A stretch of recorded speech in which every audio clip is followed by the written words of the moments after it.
coppia di sposi anziani e decide di tornare a Venezia sul stesso albergo, stessa camera dove chi ha fatto il viaggio delle nozze qui era ancora giovani e arriva lì sul posto e va fuori al ristorantino a mangiare, e stesso ristorantino che a volta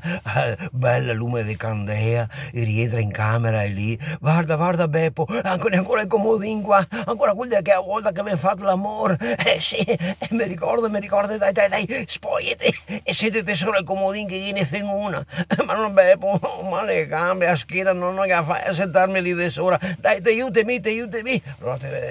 mezza sbudandata, mezza spogliata, Pipialina si sente al comodino, lì tira giù le braghe, lui, e lì la brassa, e lì pronto per far sesso, go, sì Beppo, godi Beppo, go, sì Beppo, go i coglioni sul cassetto.